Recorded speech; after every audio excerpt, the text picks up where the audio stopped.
ngiye twasenga Imana ikamwe ngo bwira David umubwire ko muri iyi myaka 2 iri imbere ye kubera Mama Rehe abantu bamwe batakemera Imana ikora cyangwa Imana ivuga bagafata ibitangaza by'Imana bakabyitira Satani. Ni kuvuga ngo buriya byanga byakunda Nyarangwa ravuze ngo ushize impumu yibagirwaga icyamwirukansaga. Akusara bura rubanuze bumanuka nibutazanye n'uburyo cyo kintu kirangira. Erega buriya iyi Imana ikubwiye ikintu. Ibi birashatse kuvuga iki David umuntu yakwirirwa atari yakabishobora. Ariko uziko umuntu atakwira adacumuye. Birasi ntago byashoboka. Kandi nkubwire. Kandi umuhanuzi mwiza ngari kubwira ibizakubaho. Nuko wango buriya byanga byakunda. Nigeze nsengana n'umumama yari ari gusenga umugabo we yari amaze imyaka 2 yaramutaye ariko Imana ikamubwira ngo umugabo wawe azagira utazagaruka. Yesu nashimwe. Haleluya. Imana ikoresheje itegeko ku buzima bwawe. Iri joro umwami yabuze ibitotsi. Iri joro umwami yabuze ibitotsi ku bw'urugo rwawe. Iri joro umwami yabuze ibitotsi ku bwo gupfusha ubukwe kwawe.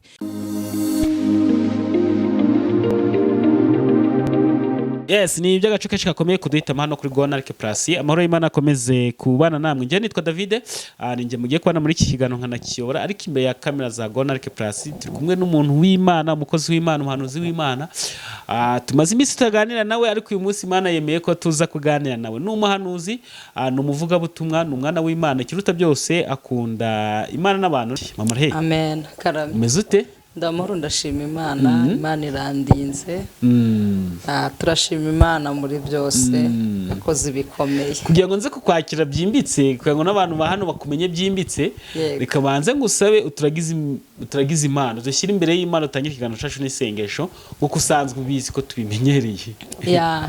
Kadusenga Imana data mu izina rya Yesu Kristo w'i Nazareti uri umushumba mwiza uri Imana yacu bwite aho dushumbye ni heza cyane kuruta aho tangirira ryacu ryaratangiriye. Turagushimiye ko waduhungisha umujinya wa Satani. Turagushimye ko wadukuye mu isabe y'ibyaha twarurongoteranaga kure y'ibyiringiro twari hafi y'urupfu cyane nta kwizera twari dufite hamwe n'abera bose twari twambaye imibiri ifite intege nkeya nta byiringiro dufite ariko turagushimye ko waturokoje imbabazi zawe n'ibendera ry'ubutsinzi ari wo musaraba wa Yesu Kristo. Uwo musaraba wabaye ihumure kuri twe, wabaye igisubizo cy'ubuzima bwacu, wabaye insinzi kuri twembwe. Ijambo rye yarambwiye ngo kuri twembwe bakizwa n'ubugingo ariko kubarimbuka n'urupfu. Turagushimye ko wadukuye kure y'urupfu ukatwegeza hafi y'amasezerano. Turagushimye ko watukijije inzozi zacu zajyaga zigenda zisubiranamo nta byiringiro twe dufite byo kubaho kuko twari kure y'ibyiringiro. Turagushimye wadutaruye Kristo izina rye nirihimbazwe. Reka imbabazi ze zibane natwe zitubeho cyane kuruta ibitambo. Namenye neza ko imbabazi ze ziruta ibitambo kandi muri twarunani wakomere umuntu wese ugiye kumva iki kiganiro agire ahakangukira agira habyukira ngere guhabwa imbaraga nk'umuntu ushitse yongere kweguka nk'umuntu uzutse. Ukuboko kw'Imana guhagurutse warunaniwe, ukuboko kwe kongere kubyutsa waruguye, ukuboko kwe kubyutsa warugize intege nkeya, ukuboko kwe kubyutsa warubuze ibyiringiro kuko umutima ubuze ibyiringiro jugunya amahoro yawe. Ngaho turagushimye ko waturinze ukarinda David ukatubana ukaturundira imiryango ukarinda itorero ukarinda igihugu ukarinda abera mu mpande enye z'isi zitandukanye. Warakoze ko wabaye mu ruhande rwacu icyubahiro n'ikigumye kuba icyaha ibihe byose hamwe n'ibyo dutegekere kuba muri riteranira amahoro. Iki kiganiro tukibamo amahoro kandi tukigire mu mugisha mu izina rya Yesu Kristo w'i Nazareti. Amen. Hanyuma rero nongeye kukwakira kuri umuryango mugari. Yego. Ngo bwambe twaganiza abantu bari hano. Yego. Ariko abantu bakuzi kuri social media bakuzi kenshi. Sibwo bwambe tugiye kuganira bakuzi ko wafashije abantu benshi mu gusengana nabo abo wasenganye nabo barazi konga kukubona hano. Amahirwe n'undi mugisha konga kukubona ko bamaze iminsi batakubona ndetse n'abandi bashyashya turi buze kunguka cyangwa se bari buze kukubona n'andi mahirwe n'umugisha wabonye kukubona. Umeze ute? Ndamoro ndashima Imana. Imana irandinze n'umuryango turi amahoro. 2025 wayisoje ute? 2025 nayishoje neza. twayishoje n'umuryango turi amahoro twese turi bazima. Ingingo zose tugifite ni ishimwe rikomeye. Yego 2026 tumusoje ukwezi kumwe turi mu kwezi kwa kabiri. Yego uri kuyibona utema marehe 2026 ya 2026 rero kubera kuko twagize umugisha tukayijyamo kubera umugambi w'Imana byanga byakunda Imana yatugejejemo ifite no gutegeka ibirimo byose bikatubera amahoro. Ese buriya ko abantu bagiye bahanura ibintu byinshi ni byiza ko ndi kuganira nawe uri umuhanuzi. Twizere ko ibintu by'abantu bose bagiye bahanura bizasohora 2026 ni umwaka ukomeye, ni umwaka urimo inzara, ni umwaka uzacamo umugabo ugasiba undi, ni umwaka uzanyuramo umuntu wasenze. Twizere ko ibyo bintu byose bizasohora 2026 iteye ubwoba nk'uko abantu bagiye babivuga. Ni ukuvuga ngo buriya Yona Imana imutuma guhanura, Yona yari afite icyambere umutima utuzuye imbabazi n'ubugwaneza. Ariko namenye neza Imana yacu ni inyembabazi ntiyihutira kurakara. Umuhanuzi ashobora gutambutsa message iremereye, yego, ariko byanga byakunda ku kigero iremereyeho kubera kuko abantu bambaye ibigunira bakiyinira bakongera bagasaba Imana imbabazi, Imana ikareka kaga yari igiye kubateza. Bivuze nk'ubuhanuzi bushobora kumanuka ari ubuhanuzi bw'ikintu kibi. Yego. Ariko bitewe no ku muntu yigaruriye Imana cyangwa se yongeye kwizera Imana akagarura Imana icyizere. Yego. Imana ikaba yakora icyo kintu kibi. Birashoboka cyane. Esa Imana yamutumye guhanura, ajya ku mugabo witeze harahanura, agezeyo muri bwa buhanuzi aramubwira ati raga ibyawe byose kuko Imana imbwiye kuko ugiye gupfa. Esa yakiri mu nzira mu rugendo rurerure, n'ubundi Imana irongera imutangirira mu nzira, iramubwira ngo subirayo umubwire ko mwongereye igihe cyo kubaho, mwongeye imyaka 15. Imyaka 15 ni myinshi. Urumva umuntu iyo yagize umwana w'imyaka 15 w'umukobwa aba yatangiye kugira isoni. Yego. Aho ngaho ba wakuze rwose, hari n'ibintu butangiye gucika kuko wagize umuntu uri guteretwa, wagize umuntu abantu batangiye kurambagiza. Rero ngo arangije arongera asubirayo, ageze aramubwira ngo Imana yongeye kuvugana nanjye. Iyavuganye nanjye imbwira ngo urapfa, niyivuganye nanjye imbwira ngo urabaho, irambwe ngikongera imyaka 15 y'uburame.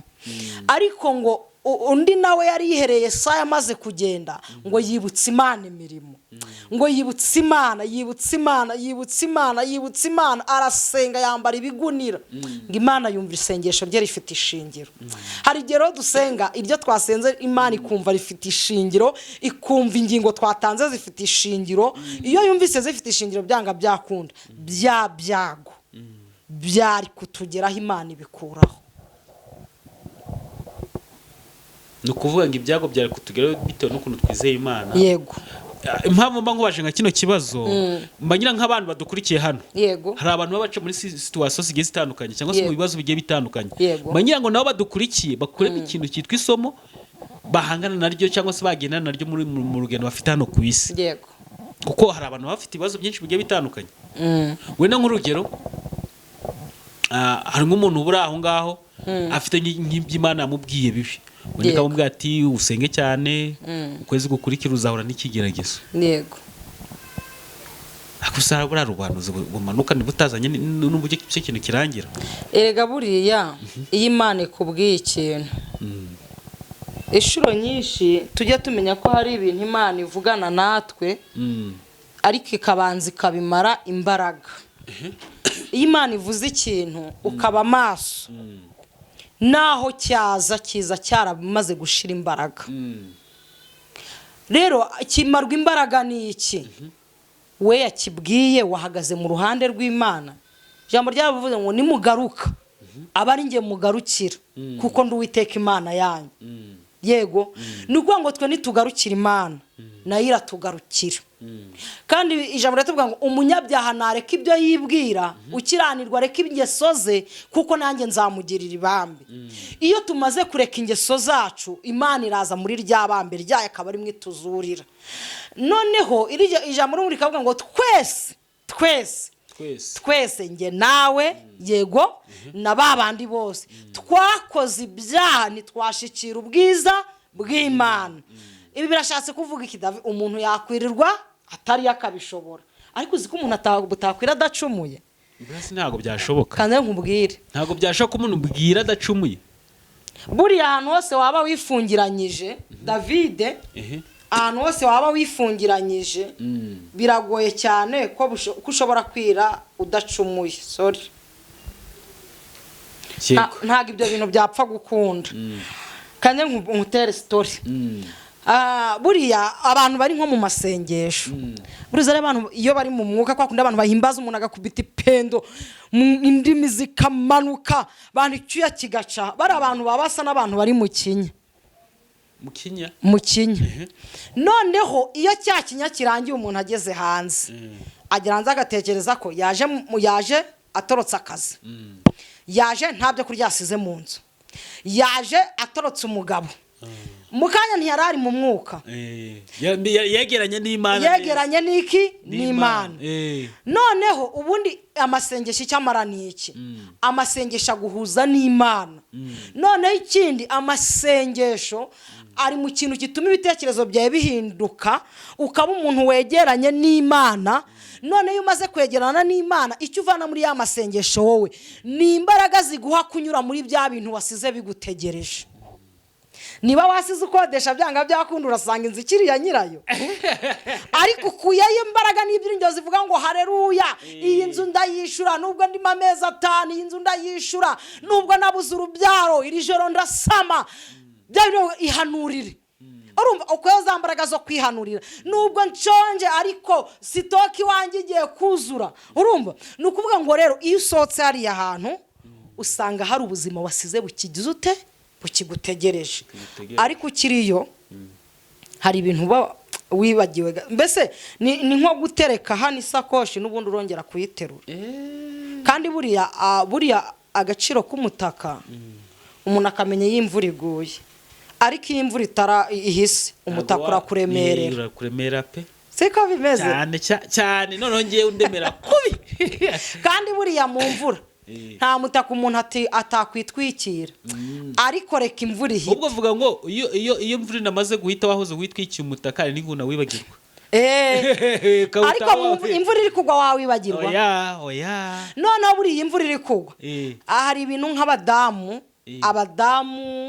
abakobwa turi abantu ubundi twembwe tugira kiryo kenshi n'ubwibone pe mu gitsina gore ubwibone rwose pe burahari noneho kabiri twe dukunda gusa neza cyane yego noneho mpamvu bakubwira ngo iyo umugabo afite amafaranga agaragarira ku mugore urumva agafaranga kakugenda kaboneka ubundi bantu kagaragara n'abagore noneho rero buriya hari imitaka y'imvura itari kugwa utahereza umugore ngo akoreho ariko reka imvura igwe wamutaka umwe twita ikibando arawitwikira nagera mu mujyi atangira abone wamutaka yitwikiye usibye ko atangira navuga ngo iki gitaka ngo candinze imvura ariko rwose ngo umbuza ahantu nyita ngo umbuza ahantu nyibika kandi ntagazi k'imvura ejo bundi zongera ikagira ute ikagwa rero byanga byakunda Imana yacu nayo ni inyembabazi ariko se buriya mama hari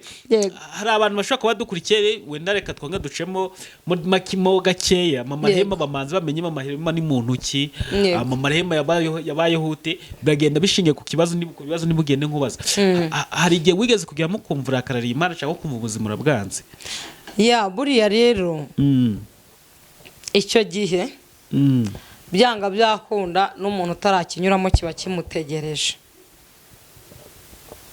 ariko umuntu wese ararwana akagira aho yumva atsinzwe urahangana ukagira aho wumva utsinzwe urategereza ugategereza ukagira aho wumva unaniwe rero nanjye icyo gihe cyo kunanirwa kimbaho cyanambayeho kuko ndi umuntu yego erega sindi marayika ntabwo ndi marayika buriya impamvu ntari marayika iyi Mana nkwingingira David nkayikwingingira niyo nanjye niyingingira urumva iyi Mana nsaba akazi nawe niyo nkagusabira rero ngewe kuba ishobora kuvugira muri nge ikangira igikoresho ikanganiriza ntibivuze kuko nanjye ntafite ibyo nkeneye mfite ibyo nkeneye nkuko ufite ibyo ukeneye uwo muririmbyi yaravuze ngo ibyo nkeneye byose simpera ko mbibona, ariko ku munsi mukuru ubwo nzabona umucunguzi niringiye kuzabona ingororano yanjye. Nanjye hari ibintu ntegereje kuri wa munsi, kandi nawe urabitegereje. Nkiri muri iyi si hari ibyo ntabona, nawe hari ibyo utabona. Rero umwami twinginga ni Imana imwe. Aleluya. None iyo Mana ni nayo imenye ejo hazaza hawe, ni nayo izi ejo hazaza hanjye. Ubundi buriya David, nta muntu ufite ejo hazaza hundi muntu, nta n'umuntu umenya ejo hazaza hawe, ahubwo ejo hazaza hanjye hazwi n'Imana, nawe ejo hazaza hawe hazwi n'Imana. Gusa twembwe icyo Imana yashiriyeho abahanuzi, igashyiraho abatambyi, igashyiraho abapasiteri, ni ukugira ngo twembwe idushiremo imbaraga zo gukomeza uwari unaniwe. Niba wumvaga ko bidashoboka, njye umpamagare nkubwire nti David, komera, birashoboka, uracyari umukandida w'ibyiza, uracyariho, humura, Imana izakugirira neza. Ariko ejo hawe hazaza, nshuti yanjye, hazwi n'Imana, ni nayo ihafite. Njye ntaho nzi, niyo igiye kunyereka ibyawe, ejo hawe hazaza irahampisha. Oya, kandi mu marereka kino kintu tugishyiraho umucyo, sibyo? Kandi umuhanuzi mwiza ngari ukubwira ibizakubaho, ni ukuvuga ngo buriya byanga byakunda. umuhanuzi mwiza, uri umuhanuzi. Yego. Umuhanuzi mwiza burya ni ukubwira ibizakubaho, akakubwira ati nyaboneka nubwo uri guca muri ibi ngibi, ariko humura, ejo bizagenda gutya, akakubwira A B C D A Z D gutyo. David, uzi ko umuntu asezerana muri fiancé nawe wabayemo, umuntu agateretwa, Imana ikamubwira ngo ndagushigikiye, nzaguha hungu na kobwa. Wabyumvise? Yego. Ariko ikamuhisha ko azapfakara amaze imyaka 3, kandi namubwiye hungu na kobwa cyane atarababona se. Ushobora no kuba icyo gihe warababonye. Nangize ngo basi ngo niwe yarakubwiza agahungu na kobwa, ugapfakara utarababona, navuga ati sibura Imana yabibeshye. Oya, ugapfakara ikagwisha ko uzapfakara, nanga zikakubwira ngo mwana wanjye nzabana ntawe, nzakugirira neza. Ugacuruza bikemera, ugacuruza bikemera, ariko mo hagati shutiya ugahomba. Ntago ni kusobanukirwa neza. Nukuvuga ngo buriya hari agace, nshuti yanjye, hari agace Imana ihisha umuhanuzi iziranyeho n'umuntu wayo yiremeye gusa. Ndetse hari n'akandi gace Imana ifite ko uri wowe David, ntazi nawe utazi. Hari ibyo niyiziho, hari ibyo wiyiziho. Yego. Nge ndi umuhanuzi, Imana idashobora no kunyereka kuri wowe. Urumva? Hari n'ibyo Imana y'ubwayo ikuziho, yakuzigamiye ubwayo, idashobora kwereka ngewe muhanuzi. Urumva? Ni ukuvuga ngo umuntu wese muri we afitanye konagisiyo ku giti cye n'Imana, umuhanuzi atazi, ariko we n'Imana baziranyeho. Rero David, ntabwo ngiye kukubesha, singiye kukubwira ngo ubungubu Imana yanyereka ibintu byose par etape kamwe ku kandi. Ntabwo ibyo bintu byashoboka, iryo kosa Imana ntiyarikora. Akikwereka iby'ingenzi. Ikwereka iby'ingenzi. Imana ishobora kukubwira ngo bwira David k'imbere gato, David wenda yambaye nabi, mubwire ngo imbere gato agiye kwambara neza. Urumva? Ikongera ikakubwira ngo mbwirira David ko ave mu byarimo. David wenda yikenere kubyara, mubwire ngo ndi Imana imuhaye iki? Umwana. Urumva? Ariko wa mwana akavuka, yamara kuvuka, akavuka David ntamenye rivara afite kugira ute yo kumwishurira. Nese si Imana yamuhaye iki? Umwana. Nuko ngo ro byanga byakunda, buriya David ntazagira umuhanuzi ukubesha ngo byanga byakunda ngo ubuzima bwa David ngo mbufite mu kiganza, ngo rwose ngo ngewe ngo ndakuzi, ngo ndakureba, ngo nkakureba no mumara, ngo oya. Umuntu kureba akakureba wese no mu bwonko no mu mitsi ni Imana yakuremye. Naho twembwe abahanuzi tubona gace gato. abavuga ko bakubwira si ibizakubaho byose kugeza upfuye babikura hehe? ni ukuvuga ngo David Imana ishobora gukoresha umuntu akakubwira ati David Imana irambwiye ngo uzagera kure ukahagera yego ariko noneho hari ibintu uhuriye nabyo kure atagize ute atakubwiye.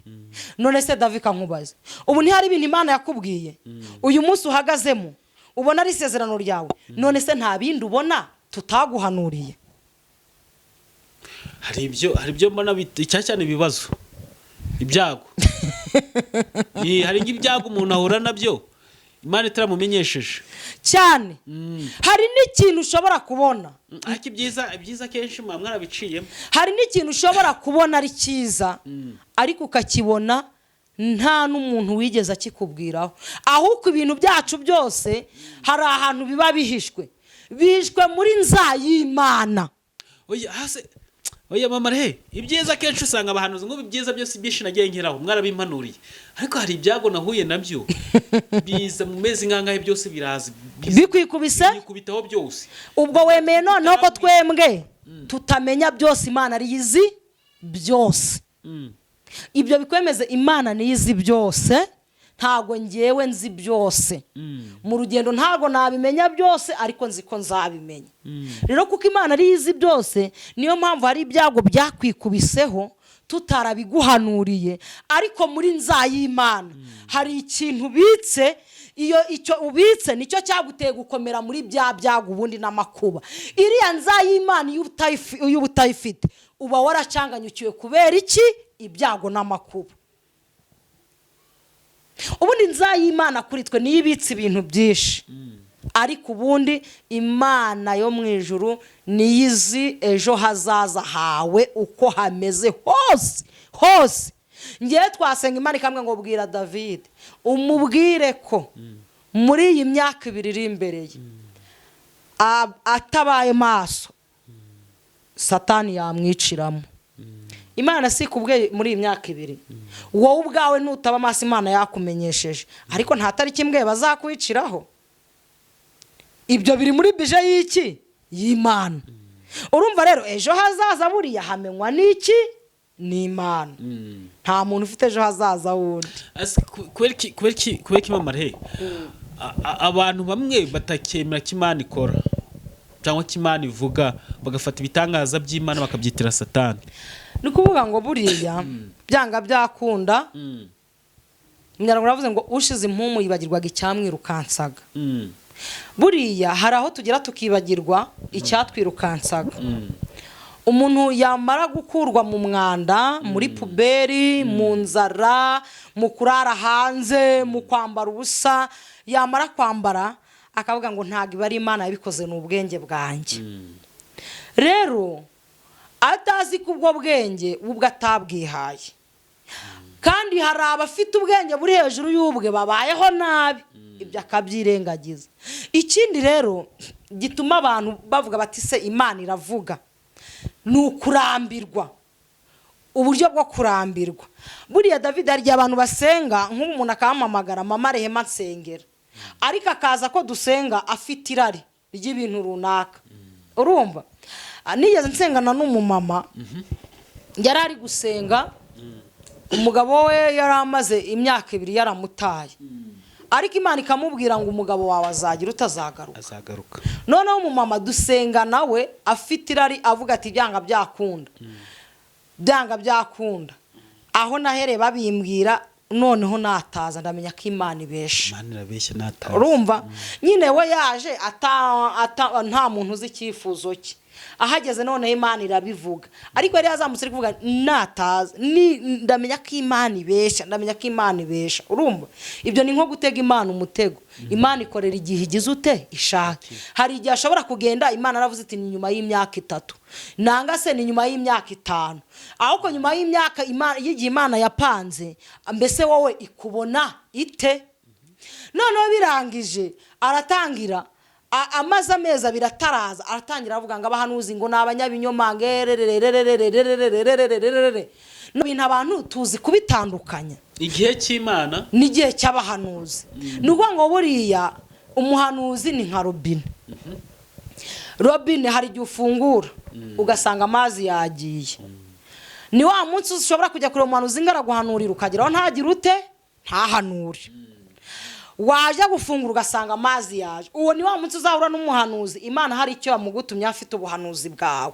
Ntago abahanuzi bahura nabundi bagira ute bahanura. Hari umuntu udahanurira akavuga ko atsiriro n'umuhanuzi bampuje nawe. Uyu ni muhanuzi gatiki. Abo nabo bagize ute babaho.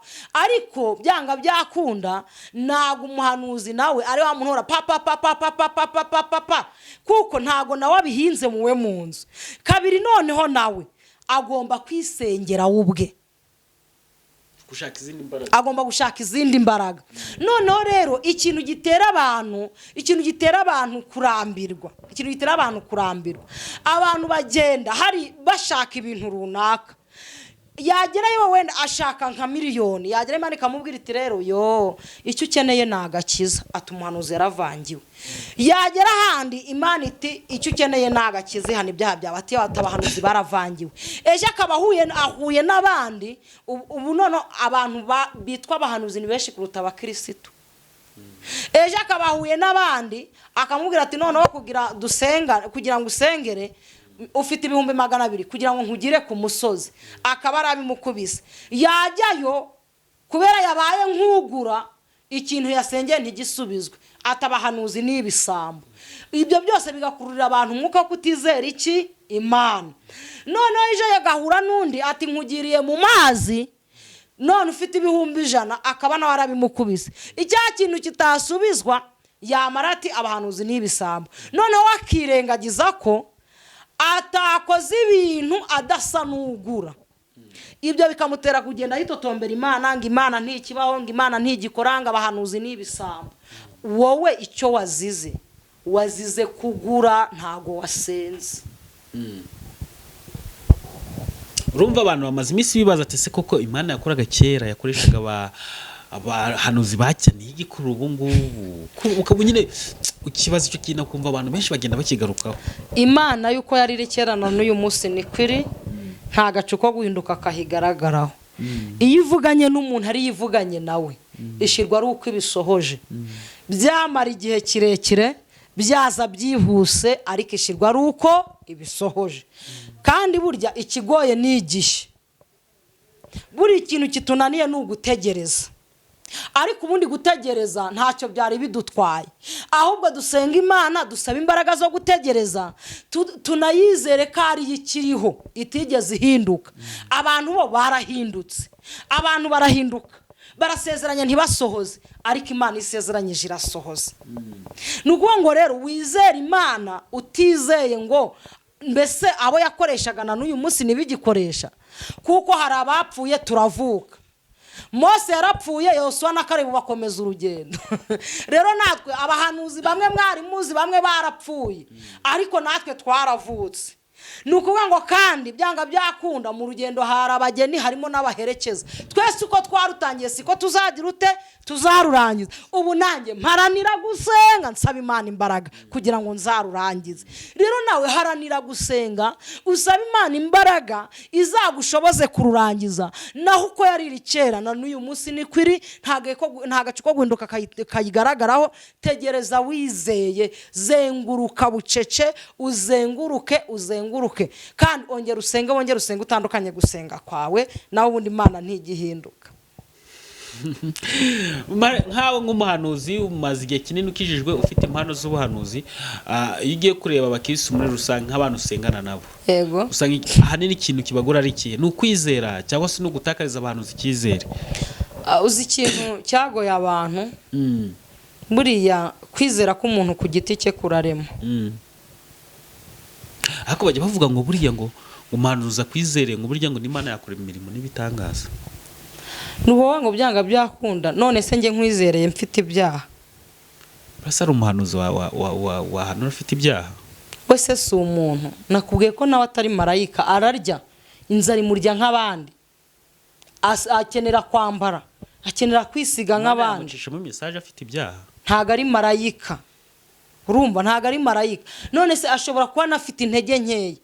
Kuki utarwana intambara ndeka nkubwire ushobora nko gufatira umuntu ibihe by'iminsi 3 David se by'iminsi 3 umufatiye wamufatira ibihe by'iminsi 3 ugasanga umuntu wabifatiye yagiye gusambana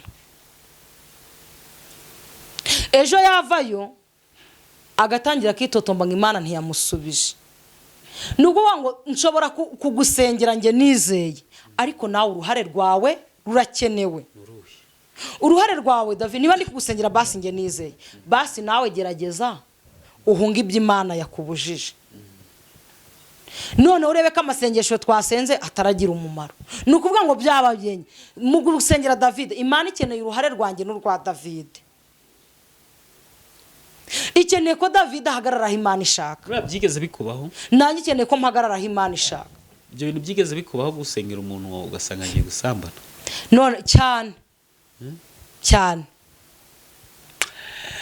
aha ntago babyoroshye reka tujye mu ijambo ry'Imana iminota mike kwa ngo dusoze ikiganiro cyacu cya mbere kuko uyu munsi mama Rehema nifuza ko twakwana ibiganiro byinshi mama Rehe reka dufate ijambo ry'Imana muri iyi minsi sinzi niba ari gukizwa cyane cyangwa se kwizera cyane muri iyi minsi ni gukubona ko niba twavuga nk'ijambo ry'Imana nk'iminota nk'itanu nkagizereramo kwakora ubu ngubu n'abantu bankurikiye ngiye muri iyi minsi maze iminsi nongeye kubona Imana bundi bushya bitandukanye nuko mbere nabitekerezaga ko Imana imeze urumva uri umugabo wo kubihamya ntange ndi umugabo wo kubihamya buriya njye ari ukuntu mbere nafataga hari n'ikintu mbere nakinishaga ni umuhamya wo kutanga ubuhamya hari ikintu nakinishaga wenda nyine nabonaga ko Bibiliya ni ikintu cy'agaciro rimwe na rimwe hari n'ibintu abakozi b'Imana bakoraga ngewe ngavuga ati buriya nibo bonyine bashobora kuba babikora ariko nanjye hari ibyo niko nigeragereje mfite Bibiliya mbona birakoze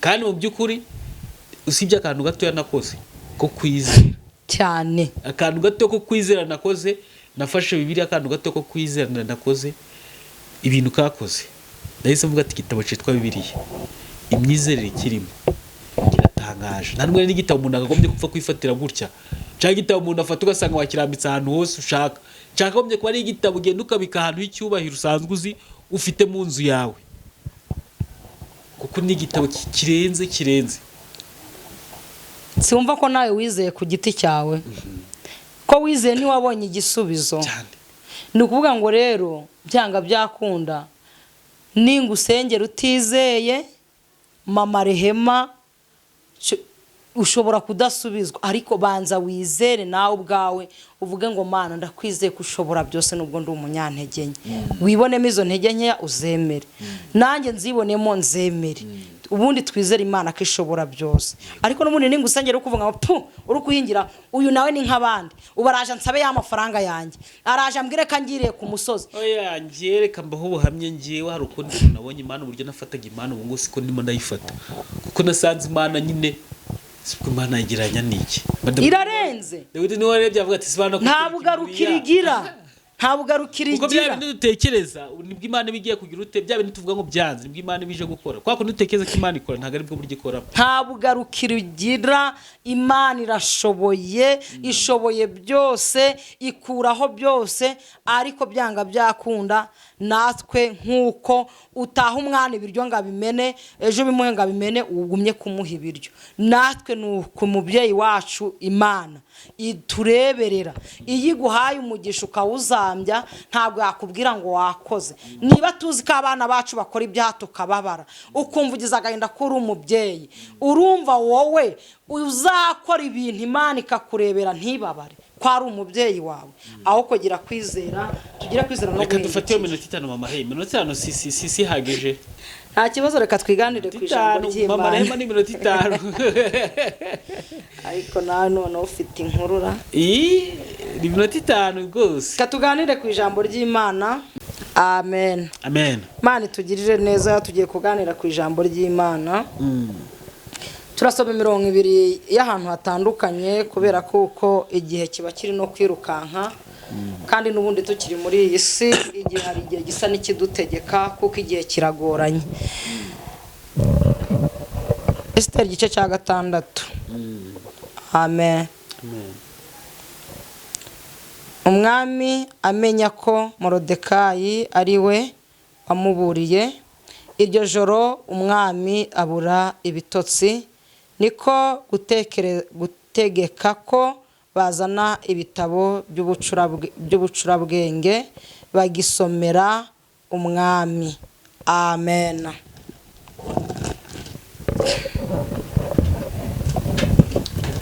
Dusomye muri Esiteri igice cya 6, tugiye gusoma Samweli igice cya 15, dusome umurongo wa 29. Haragira ati, ibera Isirayeli amaboko ntibesha kandi ntiyihana, kuko atari umuntu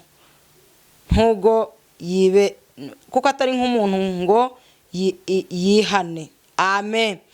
Ibera Isirayeli amaboko ntibesha kandi ntiyihana, kuko atari umuntu ngo yihane. Amen. Imana itugirire neza. Tuganire ku ijambo ry'Imana. Samweli wa mbere Esiteri igice cya 6. Ijambo ratubwiye ngo nuko iryo joro umwami abura ibitotsi. Ngo iryo joro umwami abuze ibitotsi, ahamagara abahereza be, ngo abahereza batuma ibitabo kugira ngo asome ibitabo. Ngo ariko abatumye ibyo bitabo maze kubisoma, ngasanga hari umuntu wamuburiye ngo mu gihe yari agiye kwicwa, ngo abaza abahereza be n'ubundi atari ko uwo muntu hari ikintu yahawe. Ngo maze asanze nta kintu yahawe, ngo nuko asanga uwo muntu iryo joro umwami Imana yamubujije ibitotsi, ngasanga hari undi waraye acura imigambi mibi kuri uwo muntu. Haleluya. Uwiteka Imana ahagurutse mu ijoro ribi ku buzima bwawe. Uwiteka Imana ahagurutse mu gicuku kibi ku buzima bwawe. Uwiteka Imana ahagurutse mu minsi mibi ku buzima bwawe. Ngo nuko ngo arangije ngo abajije abahereza, ngo arababaza ngo ninde uri mu rugo mu gikari ka mbere, ngo aramubwira ngo ni Hamani uriyo. Ngo kandi uwo Hamani ngo yari yaje aje kumusaba Morodekayi ngo kugira ngo amushire ku giti cya mikono 7 ngo yari yashinze ngo cyo kugira ngo amumanikeho. Ngo nuko birangije ngo umwami ngo aravuga ngo mumubwire aze hano. Ngo nuko Hamani azaze ko agiye kubwira umwami aturiya mu Yuda yampemukiye, ejo narahanyuze ntiyaberereka, ejo narahanyuze ntiyapfukama. Ngo asanga umwami yamaze nawe kugira ibyo amubaza. Ngo aramubwira ngo none nkwibariza ikibazo cy'amatsiko, uwo umwami akunda kubaha bamugenzereze bate. Urumva ngo amaze kumubaza icyo, ngo nuko Hamani aribwira mu mutima. Aleluya. Ngo aribwira mu mutima ngo mbese ninde wundi umwami yakunda kundusha. Ngo nuko Hamani, kubera kuko Hamani nta mutima w'Imana yari afite, Hamani nta mwuka wera yari afite. Ngo amaze kwibwira ibyo, ngo aramubwira atumva nkubwira amakuru. Ubundi hari umuntu wambarana na sebuja? Hari umuntu wambarana na sebuja? Buri uzarebe n'umuboyi mu rugo akenye igitenge cyawe byaba bibi. Ngo nuko Hamani amaze kubyibwira mu mutima, kubw'ikinyoma yari afite mu mutima, ngo atekereje urubambo yashinze muri Sanzanike mu mahuriro y'inzira. Ngo aravuga ati noneho ubu nijye ugiye kuba umwami. Ubwo ngiye kuba umwami, noneho Morodekayi ndamwica neza. Ngo nuko ngaravuga ngo mva rero mwami, ngo uwo muntu ngo bafata ikanzu y'umwami, ngo akunda kwambara bakayimwambika, ngo yamara ngo bagafata ifarashi umwami akunda kugenderaho, ngo maze nayo ngo bakayitamiriza nk'uko bayitamiriza bagiye gutwara umwami. Ngo yamara kwitamiriza, ngo nuko maze ngo yafarashi bakamuhekaho, ngo bakagenda bamuzengurutse umurwa wose, ngo bakavuga ngo dore uko umwami akunda kubaho uko bagenda bamugenza. Ngo Hamani impamvu yarashaka guca ku irembo yambaye imyenda isa n'iy'umwami, ariko mu mutima w'ubundi ikimenyetso yarakoze cyari cyo kuvuga ngo nkwishe mbere nawe. Aleluya. Ngo nuko birangije, ngo umwami aramubwira ati rero, aleluya, kubw'umutima Imana ifite n'imbabazi ifite, nicyo kizatuma umuco w'Imana ikumurikira mu mwijima. Haleluya. Ngo umwami aramubwira ati rero ibyo uvuze hatabuzeho na kimwe, genda ubikorera umugaragu uri hariya ku irembo witwa Morodekayi, uwari gupfa, uwari kumanikwa ku rumambo, aba ari ugenda kubikorera. Haleluya. Wa wundi wari wagambiriye kukugirira nabi, ibyari bishatse kukwica, ibyari bikurwanyije, byagushize muri gereza, ibyakubohoye, uyu munsi Uwiteka Imana arabitegetse ngo nibikobohore kandi biguhakweho.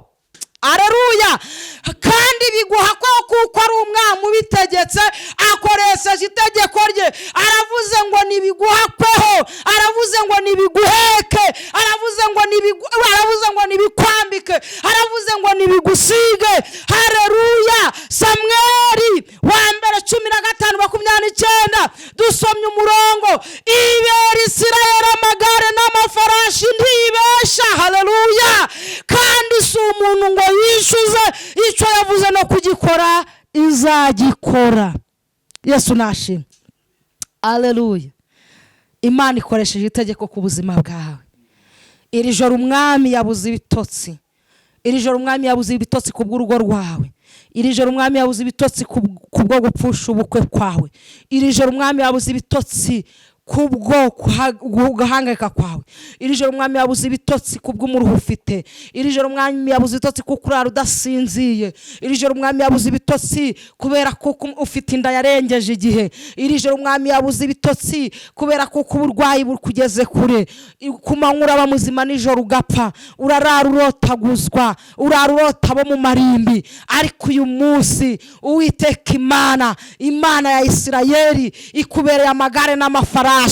Imana ya Isirayeli yongeye kukubera amagare n'amafarashi, yongeye kuguhagurutsa, yongeye kongera kugutekerezaho. Imana igutekerejeho, ikubereye amagare n'amafarashi. Nubwo ukubona byanze, nubwo ukubona byakomeye, nubwo ukubona ufite amarandevu menshi, Imana ya Isirayeli ikubera amagare n'amafarashi. Nubwo ukubona urukora moroyide akurembeje, Imana ya Isirayeli ikubera amagare n'amafarashi. Urara utaryamye ugira ibitero bya buri munsi, uterwa n'abapfuye ba kera utazi, Uwiteka kubereye amagare n'amafarashi. Abana barakunaniye, Uwiteka kubera amagare n'amafarashi. Urarwaza buri munsi, bana bari guterwa imiti nk'iy'abasazi, Uwiteka kubereye amagare n'amafarashi. Imana yongeye gukanguka ku bwawe, kandi iravuze ngo ibyari byakwishize hejuru aba ari byo byongera kuguhagurutsa. Ibyakuboshe, abakuboshe ntibakubohore, abakuziritse ntibakuziture mu izina rya Yesu. Pushije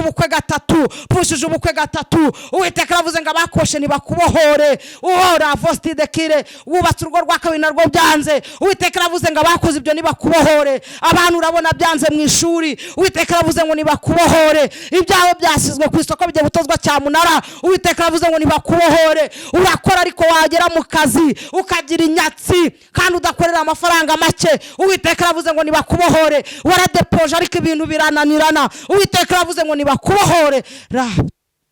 Amena. Kristo shimwe. Ibera Isirayeli amagare n'amafarashi ntibesha, iravuze ngo nibakubohore, nibakubohore, nibakubohore, nibakubohore, nibakubohore. Ntukirye ibiryo ngo bigere mu gifu kubera kuko igifu cyawe cyaranze. Uwiteka Imana aravuze ngo nibakubohore. Abantu babaye muri gereza, nta kintu bazira, babaye imbohe, Uwiteka aravuze ngo nibakubohore. Waciwe mu muryango, Uwiteka aravuze ngo nibakubohore.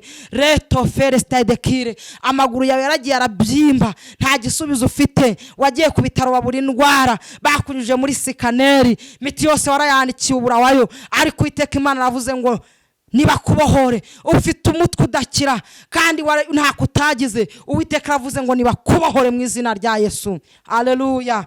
Ibera Isirayeli amagare n'amafarashi, iravuze ngo nibatubohore. Amen. Iravuze ngo abatuboshe nibatubohore. David nibakubohore mu izina rya Yesu. Nibakubohore, babohore ibyawe, babohore ubuzima bwawe, babohore ubuzima bwabawe, babohore imikorere yawe mu izina rya Yesu. Babohore amaboko yawe yakira umugisha, amaboko yawe asingira ibifatika, babohore. Ibera Isirayeli amagare n'amafarashi yongere kuguheka, yongere kuguheka. Uyu munsi inzozi zisobanuke, umwami abura ibitotsi. Haleluya. Uwiteka guhagurutse.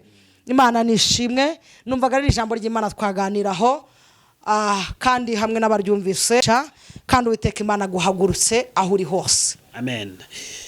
Yego. Marehema nawe wakoze kubana natwe. Amen, Tugeze amen. mu kanya ko gusoza ikiganiro cyacu, ariko nanone hari abantu batari baherutse kukubona babuze nimero yawe, turagira ngo tubibutse nimero yawe. Ku bayifite ni ya yindi, ku bantu mwagendaga mumukurikira kuri Gonareke TV nta niyagikoresha, ariko ku muntu utayifite uwo reka tumwibutse, ku muntu wifuza gusenga na Mama Rehema. Sibyo Mama Rehema? Yego. Oya si ugusenga gusa n'ibindi ni inama. Turaza gukurikizaho akanya ko kora subscribe ku muntu utarakora subscribe, ariko nanone Mama Rehema dusoheza n'isengesho. Yego. Nuko gahunda zigiye gukurikirana. Yego. Marete nimero yawe. Nimero yanjye ni 07 8 8 97 15 61. Iyo nimero niyo yanjye nkoresha no kuri WhatsApp. Imana ibaha umugisha. Hanyuma ku bantu batari bakora subscribe muyikore, reka tubwire Mama Rehema adusengere ku bantu bafite ibyifuzo kugira Imana ize kugira ikintu bikoraho. Yego. Tugiye gusenga Imana dusengera muri iri jambo. Imana Data wa twese wo mu ijuru, tumenye neza ko ari wowe ubohora, tukamenya neza ko ni igihe nacyo tugihagaramo kikadukereza, ariko kizagira iherezo. Abayuda iki gihe cyarabereye umugozi kugeza ubwo bashingiye umukobwa wabo, ariko banamushingiye Moridekayi aragumya bakwirembo ry'ibwami. Ariko ngo hari ibihe bitigeze biba muri bo, ngo ibihe byo kwitandukanya n'icyaha, n'ibihe byo gusenga, n'ibihe byo kwizera Imana, ngo ibyo bihe ntibyigeze kuba muri bo. Ngo kandi kuko bari bafite ibihe byo kwizera Imana, ngo umunsi umwe Moridekayi yabwiye mushiki we, aramubwira ati Esiteri, nubwo uri mu rugo rw'umwami ntitwitaye ku maboko yawe, nta nubwo twitaye ku mbaraga zawe. Aramubwira ngo naho wowe ubwawe utavuga, ariko Imana twizeye, Imana ya Isirayeli ibasha kudukiza. Aleluya. Turagushimye ko nubwo igihe gikereza abagenzi, nubwo igihe umuntu agitoterezwamo, nubwo igihe umuntu akiruhirizwamo, ariko turagushimye ko mu gihe cy'abantu bawe ujya wiyerekana, ujya uhaguruka, ujya ugamburuza imigambi y'icakura, ujya unetereza ubutware bw'umwijima, ujya uhagurutswa no gutabara. Turagushimye ko utubereye amagare n'amafarashi. Turagushimye Kristo ko tubereye amagare n'amafarashi, kandi turagushimye ko duhagurukije, turagushimye ko dukuye mu gihe. Ushimwe ko dukuye mu gihe. Izina ryawe nirihimbazwe. Turagushimye Data wa twese wo mu ijuru. Hari abari bari mu gihe cy'urusaku, hari abari bari mu gihe cy'amagambo, ariko ndagushimye kuko abantu bawe mu gihe icyubahiro n'ikibi cyawe, kandi igihe ukuyemo umuntu wese ukwizeye, ukimukujemo amaboko akomeye, ukimukujemo imbaraga, ukimukujemo ibimenyetso byivugira, ukimukujemo amateka masha, ukimukujemo kubabarirwa, ukimukujemo kugirirwa neza, ukimukujeho gutwikurwaho ibyaha, agatwikirwa ubwiza bw'Imana n'umuco. Haleluya. Turagushimye ko mu gihe cya buri umwe wese ukumviye ukwizeye, uhagararanye nawe, uje guhagararana nawe. Kandi Data wa twese wo mu ijuru, turagushimye ko umuntu uhagararanye nawe atajya atsindwa. Icyubahiro n'ikibi cyawe turagushimye ko imitima yari inaniwe wongeye kwihembura. Turagushimye ko hari urwibutso, twari twarasize, hari urwibutso Moridekayi yari yarasize. Uru rwibutso ntirwigeze rwitabwaho, ariko umunsi umwe ijoro rimutegetse urwandiko rwari rumaze igihe kirekire rwitabwaho. Turagushimye ko ibimaze igihe kirekire ibyo ngibyo ari byo uje kwitaho, ari byo uje kunyuraho, ari byo uje gukosora, ari byo uje guhindukiza. Turagushimye Kristo wari ufite ubwoba bw'imaze igihe kirekire. Turagushimye ko Data twese wo mu ijuru, mu by'igihe kirekire nabwo unyuzemo, mu by'igihe bikimaze igihe kirekire nabyo unyuzemo, mu by'igihe kirekire urabikoze, mu by'igihe kirekire urabohoye. Icyubahiro n'ikibi cyawe urakoze Kristo. Turagushimye ko hari ibintu bujije ibitotsi kubw'abantu bawe, kubwo gutaka kw'abantu bawe, no gusenga kw'abantu bawe, no kwinginga kw'abantu bawe. Wumvise kuniha k'ubwoko bwawe. Ngaho girira neza abera, girire neza itorero, girire neza igihugu, girire neza abacu, girire neza ibihugu duhanye imbibi mu izina rya Yesu. Ugirire neza abari kure n'abari hafi, muco bamurikire, kandi umuntu wese ahaguruke mu gihe yashizwemo na Satani, kuboko kw'Imana kumuhagurutse. Kandi Data wa twese wo mu ijuru, ugira ibintu ukoresha itegeko, kuko itegeko ritegeka igihe, kandi itegeko ritegetse igihe kirakumvira wowe data twese ugakura umuntu wawe muri icyo gihe kandi ukakimuvanamo afite inyenyeri nsha. Ndagushimye ko utegetse igihe ku bantu bawe kandi ndagushimye ko uvuganye n'igihe kandi ndagushimye ko wimiye imisozi itabimenye. Urakoze kubw'izina ryawe kandi urakoze kubw'icyubahiro cyawe, ubikoreye icyubahiro cyawe kuko wavuze ngo icyubahiro cyawe ntuzagiha undi. Turagushimye data twese kumva kunyiga no gusenga kwacu mu izina rya Yesu, amen.